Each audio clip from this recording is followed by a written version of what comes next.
Please subscribe.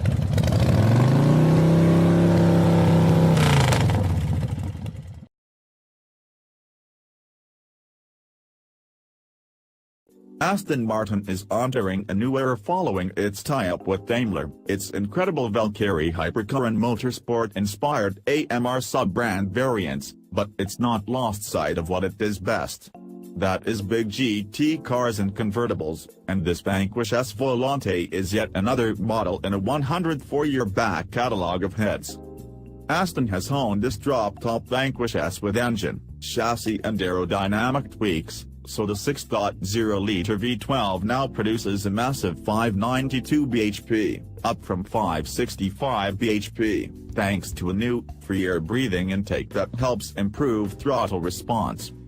Many performance car manufacturers are turning to turbos. Aston's doing this itself on some models, but the British firm has kept its big displacement, normally aspirated V12 in the Vanquish, and the car is all the better for it.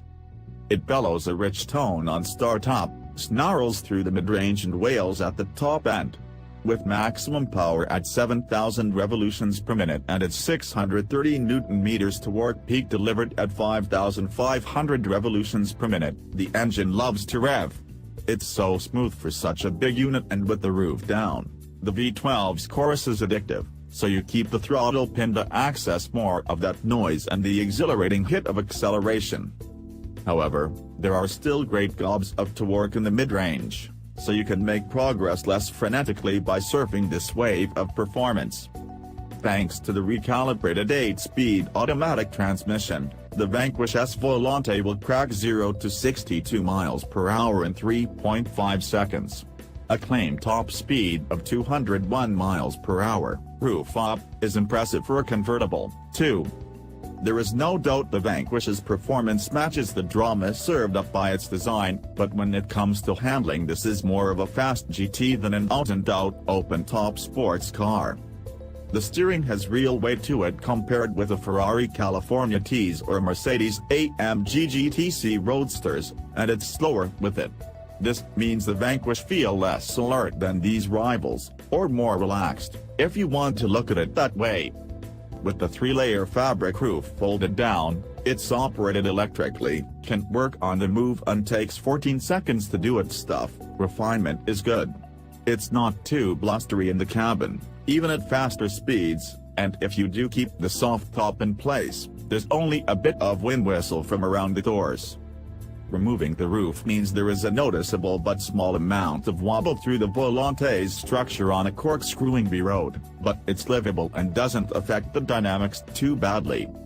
The softer damper mode is nicely tuned for British roads and allows just the right level of vertical body movement to absorb bad surfaces without the body control getting too wayward.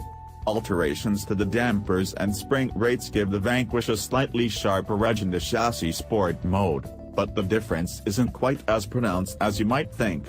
That's a good thing, because even in this more focused setting, it means the Aston doesn't feel overly firm, and the ride and handling balance aren't corrupted as a result. In combination with the aforementioned steering, the 8-speed gearbox adds to the easy, unruffled feel on the move. The box is relaxed and smooth in auto mode, and while manual shifts aren't as quick as the best dual-clutch boxes out there, the Vanquish doesn't jerk between changes. There's a nice throttle blip on the way down the ratios, too. So as long as you don't drive the Volante expecting it to be a hyper-alert sports car, you won't be disappointed. This is a big, refined and relaxing convertible grand tour that boasts electrifying pace and a huge level of character. However, at 211,950 pounds there are a few flaws, most notably the infotainment system and its 6.5-inch screen. It gets Apple CarPlay, but the hardware resolution isn't that sharp and it lacks the usability of more modern systems. However, the Bang & Olufsen stereo is as good in pretty much any GT we've tested. Our car also featured Aston's 1,995 pounds chopped carbon fiber fascia on the center console, as well as carbon fiber bonnet vents and a carbon fiber grille, another 1,995 pounds apiece, to go with the carbon fiber aero package comprising a revised front splitter and bigger rear diffuser housing the quad exhausts. It was set off by the 2,995 pounds Club Sport White graphics pack on our test car, which had a hefty price tag with all of its options.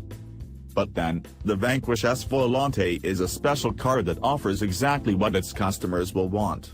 They're a rarefied group, but it's easy to see how they'll be attracted by the V12 engine, supple chassis and the 279-liter boot that's big enough to swallow a decent amount of luggage.